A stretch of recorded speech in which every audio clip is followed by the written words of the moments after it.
Halo semuanya. Jadi kalau yang lalu kita sudah mempelajari tentang programmable logic controller, yaitu tentang diagram tangganya, bagaimana cara mempergunakannya. Sekarang kita akan melanjutkannya kembali. Yang lalu pelajaran kita itu sampai penggunaan dalam bentuk normally closed dan normally open. Nah, jadi sekarang kita akan lanjutkan pelajarannya itu ke rangkaian pengunci atau latching circuit. Nah, jadi seperti namanya, rangkaian pengunci ini fungsinya adalah untuk mengunci keluaran agar tetap menyala meskipun inputnya itu sudah tidak ada lagi. Nah, bagaimana caranya? Yaitu dengan membuat rangkaian yang seperti ditunjukkan pada gambar ini. Jadi pada rangkaian pengunci itu, dia terdiri dari satu inputan sebagai tombol start, kemudian satu inputan sebagai tombol stop. Dan ingat, karena ini adalah tombol stop, berarti kita menginginkan adanya instruksi off. Dan instruksi off itu sendiri kita buatkan dalam bentuk normally closed. Lalu, kuncinya di mana? Nah, kuncinya adalah outputnya itu diumpan balikkan kembali ke dalam masukannya. Jadi kalau kalian lihat di sini, outputnya itu adalah motor dengan alamat 01000. Nah, jadi si motor ini kemudian kita jadikan dia juga sebagai input yang mengunci ataupun memiliki hubungan dengan tombol start. Sehingga kalau cara kerjanya di sini adalah jika di sini tombol start kita nyalakan, otomatis motor akan menyala. Nah, motor akan menyala artinya apa? Artinya motor yang ada di input itu juga akan dalam kondisi yang on, jadi ini akan tertutup. Nah, kalau ini tertutup, seandainya tombol start ini sudah tidak lagi kita on-kan, maka motor akan tetap berjalan. Kenapa masih tetap berjalan? Seperti yang kita ketahui, ini adalah rangkaian yang berbentuk OR atau. Jadi kalau tombol startnya tidak menyala, tapi motornya tetap menyala, maka masih ada arus yang mengalir ke motor sehingga motor tersebut tetap akan menyala. Nah, lalu bagaimana cara mematikan motor ini? Cara mematikan motornya itu adalah dengan menekan tombol stop. Dengan menekan tombol stop, maka otomatis ini akan terbuka. Kalau tombol ini terbuka, maka tidak bisa ada arus yang mengalir ke motor sehingga motor pun mati. Nah, seperti itulah cara penggunaan dari rangkaian pengunci. Jadi, cara kalian menguncinya adalah dengan membuat si output tersebut menjadi input kembali yang diparalelkan terhadap suatu masukan yang mau kalian kunci. Nah, itu dia kira-kira cara penggunaannya. Inilah yang dipergunakan di mesin kalau misalnya ada tombol start and dan tombol stop. Jadi, seandainya kita tekan sekali aja tombol startnya, motor tersebut akan tetap menyala. Kenapa? Karena sudah dikunci oleh si motor itu yang diumpan balikan kembali sebagai inputannya. Nah, begitulah yang disebut sebagai rangkaian pengunci. Ini akan sangat banyak kalian pergunakan. Jadi ingat, setiap kalian mempergunakan rangkaian pengunci, kalian juga harus menyediakan tombol untuk menstop si output tersebut. Jadi tombol stopnya ingat, dia harus dalam instruksi off, dan instruksi off itu adalah normally close. Oke, selanjutnya kita masuk ke pelajaran yang baru, yaitu tentang timer. Nah, timer atau pewaktu di dalam PLC itu ada banyak, sebenarnya tergantung kepada PLC yang kalian pergunakan apa. Jadi tidak harus yang 3 ini saja. Tapi kita di sini akan hanya membahas tentang on delay timer. Kenapa? Karena ini yang paling banyak dipergunakan. Kalau kalian tahu lampu merah, kuning, hijau yang ada di jalan itu atau lampu lalu lintas itu mempergunakan PLC dan mempergunakan timer. Timernya itu waktunya bisa diatur sehingga kadang kalian merasa bahwa di suatu simpang sepertinya lampu merahnya lebih lama, sedangkan di simpang lain lampu merahnya itu lebih cepat, dan itu memang berbeda-beda di setiap simpang tergantung pada arus kendaraan yang masuk. Oke, nah sekarang kita akan melihat terlebih dahulu tentang on delay timer dan timer secara keseluruhan. Jadi timer itu fungsinya adalah untuk pewaktu, artinya dia menghitung waktu sebanyak yang kita perlukan. Nah, jadi kalau dia on delay timer, misalkan kita men-set waktunya itu adalah 5 second, maka dia akan mulai menghitung dari 5 sampai ke 0. 5, 4, 3, 2, 1, dan 0. Kalau sudah sampai 0, barulah output yang kita inginkan itu menyala. Sedangkan off delay timer itu kebalikannya. Jadi kalau on delay timer, dia mendelay waktu on-nya si output, maka off delay timer, dia mendelay waktu off-nya si output. Jadi selama waktu tersebut tidak terpenuhi, outputnya menyala. Kalau waktunya terpenuhi, justru outputnya akan mati. Itu dia off delay timer. Tapi kalau on delay timer, output tersebut tidak akan menyala selama waktu yang ditentukan tidak terpenuhi. Kalau waktu yang kita tentukan itu sudah terpenuhi, barulah dia outputnya akan on. Nah, itu dia bedanya. Lalu pulse timer ini apa? Ingat, tidak semua PLC itu punya pulse timer. Ada beberapa PLC yang dia memiliki timer yang berbeda. Itu tergantung kepada PLC-nya. Jadi ketika kalian mempergunakan PLC, lihat spesifikasi dari PLC itu sendiri. Nah, kalau pulse timer ini artinya adalah waktu yang dihitung oleh si timer itu berdasarkan pulsa input yang masuk. Di sini kita tidak akan membahas pulse timer karena kebanyakan kita akan membahas tentang on delay timer atau off delay timer. Oke, jadi ini dia tadi jenis-jenis dari timernya. Nah, lalu bagaimana cara kita mempergunakan si timer ini tadi? Yang pertama, kita itu harus menentukan durasi waktunya.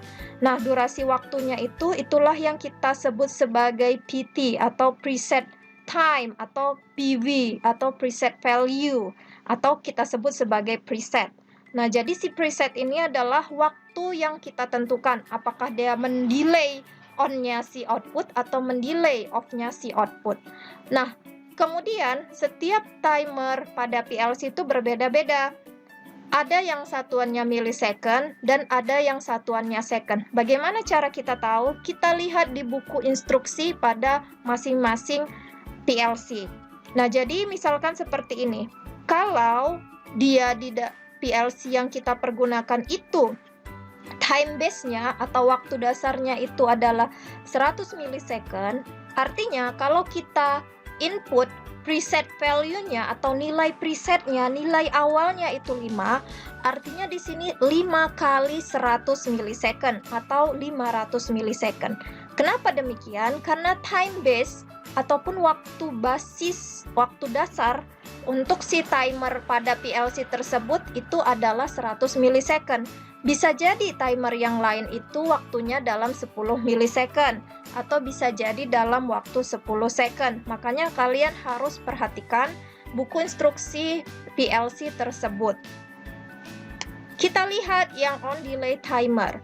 Seperti yang Ibu bilang tadi, on delay timer ini itu menunda waktu on. Atau dengan kata lain, setelah masuk input, maka alat itu tidak langsung menghidupkan output, tapi dia akan menunggu selama X second. X ini yang tadi Ibu bilang sebagai preset value, atau waktu yang kita setting. Nah, jadi dia akan menunggu selama waktu tersebut sebelum dia menyalakan outputnya. Nah, kalau waktunya sudah terpenuhi, dia akan baru menyala outputnya. Simbolnya itu sering tone, yaitu dari kependekan timer on delay atau TIM atau timer atau TMR atau timer. Karena kebanyakan timer itu di dalam PLC itu dia on delay. Nah, ini kita lihat, ini adalah contoh dari PLC Allen Bradley. Jadi PLC itu ada banyak mereknya dan kalau yang seperti ini itu adalah yang Allen Bradley. Nah, jadi apa yang harus kita tentukan di dalam PLC apapun itu? Yang pertama, kita harus tahu berapa time base-nya. Di sini time base-nya itu 1. Kalau kita lihat di buku instruksi, ini maksudnya 1 sekon. Jadi kalau kita buat preset value-nya 100, itu artinya 100 dikali 1 sekon. Atau 100 sekon waktu tunggunya.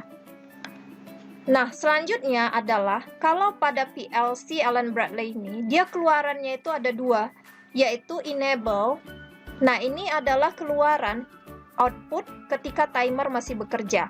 Jadi kalau timernya masih bekerja, maka output yang menyala adalah output yang enable. Sedangkan DN atau done bit ini adalah output ketika si timer itu sudah selesai menghitung.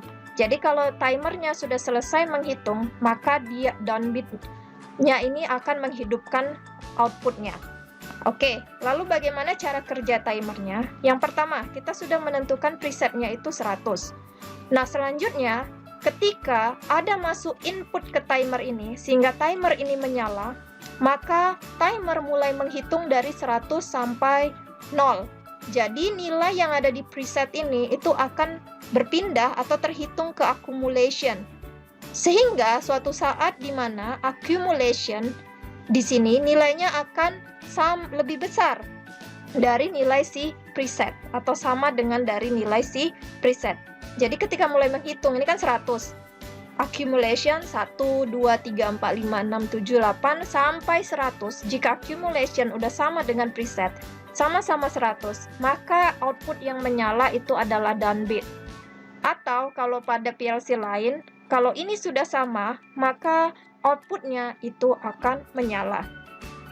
Nah, selanjutnya kita lihat satu contoh saja di sini yang sangat sederhana. Jadi kita memiliki suatu alat pembawa barang atau conveyor yang di dalam conveyor tersebut ada output yang lain yaitu sirine dan saklar batas atau limit switch LS01. Jadi kalau misalnya limit switch ini kita nyalakan, maka akan ada timer yang menyala, kira-kira seperti itu. Nah, sekarang kita lihat seperti apa yang diinginkan oleh si alat tersebut. Jadi, LS01 berada pada kegiatan awal alat pembawa barang atau conveyor. Ketika LS1 di-on-kan, maka sirine akan bekerja selama 3 sekon terlebih dahulu untuk keamanan sebelum alat pembawa barang atau conveyor bekerja. Ketika LS01 selesai, maka alat pembawa atau conveyor pun berhenti. Kita lihat di sini, alat tersebut memiliki satu input saja, yaitu LS1. Kemudian dia memiliki output. Outputnya itu apa? Conveyor yang akan bekerja dan juga sirine. Jadi dia ada dua, ada conveyor, kemudian ada sirine.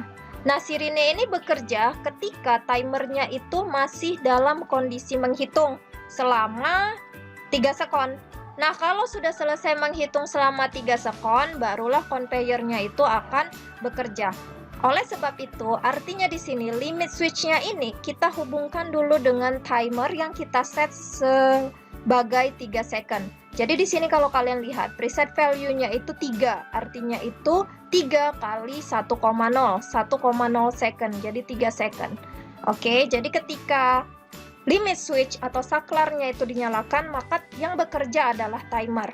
Nah, tapi ketika timer bekerja, di situ ada lagi yang dia bekerja, yaitu sirine. Nah, ketika timer masih bekerja, artinya timer dalam kondisi normally closed, dia masih bekerja, maka sirine akan menyala. Oleh sebab itu, timernya di sini di tangga yang berikutnya itu kita buat dia dalam normally closed. Artinya ketika dia masih bekerja, maka sirine akan menyala. Nah, selanjutnya adalah kalau timernya sudah selesai bekerja, maka conveyor yang menyala tetapi sirine akan mati. Artinya apa di sini? Artinya kalau ini sudah selesai bekerja atau sudah selesai menghitung, maka tangga kedua ini akan terbuka. Karena dia awalnya normally closed, kalau ada perubahan dia menjadi open. Kalau ini open, maka sirine akan mati. Justru yang menyala adalah conveyor. Kenapa? Karena kalau timernya sudah selesai bekerja, tangga kedua terbuka, tangga ketiga akan tertutup. Sehingga tangga ketiga tertutup menghidupkan conveyor dan tangga kedua yang terbuka itu mematikan sirine. Nah, kira-kira ini contoh dari on delay timer. Oke, jadi begitulah cara kerja on delay timer. Sekarang kita lihat penggunaan timer on delay yang lain itu pada suatu urutan pekerjaan. Kalian misalkan bisa buat seperti ini. Ini kita lihat contoh yang A saja. Nah, ingat lagi di sini tadi ini apa? Ini adalah rangkaian pengunci yang tadi. Jadi kalau satu tombol start sudah dinyalakan, maka akan ada beberapa output yang bisa menyala. Kenapa? Karena sudah kita kunci. IR di sini adalah internal relay ataupun saklar internal dari PLC itu sendiri. Kalau misalnya tombol start ini kita nyalakan, nah ini ingat ya, ini salah, ini harus dalam kondisi normally close. Oke, jadi ini salah, ini dalam kondisi normally close. Kalau tombol start kita nyalakan, maka saklar di dalam si PLC itu akan menyala. Dan saklar ini akan tetap menyala karena sudah kita kunci. Saklar yang menyala tadi itu akan menghidupkan beberapa output, yaitu motor 1 akan menyala, kemudian ada on delay timer untuk T1 yang juga menyala, ada on delay timer untuk T2 yang juga menyala. Nah, kalau timer yang pertama ini sudah selesai menghitung, maka ini akan tertutup. Anak tangga yang ini akan tertutup sehingga motor kedua yang sekarang bergerak. Tadi kan kalau pertama kali dihidupkan berarti yang hidup hanya motor 1 dulu. Tapi kalau sudah selesai menghitung yang T1, maka motor 2 kemudian bergerak. Nah, selanjutnya kalau T2 sudah selesai menghitung, maka motor 3 yang akan bergerak. Jadi adanya pengurutan motor yang bergerak, motor 1 dulu, setelah itu motor 2, setelah itu motor 3, dengan mempergunakan timer dan juga mempergunakan rangkaian pengunci. Oke, nah jadi sampai di situ dulu, kita lanjutkan di video berikutnya.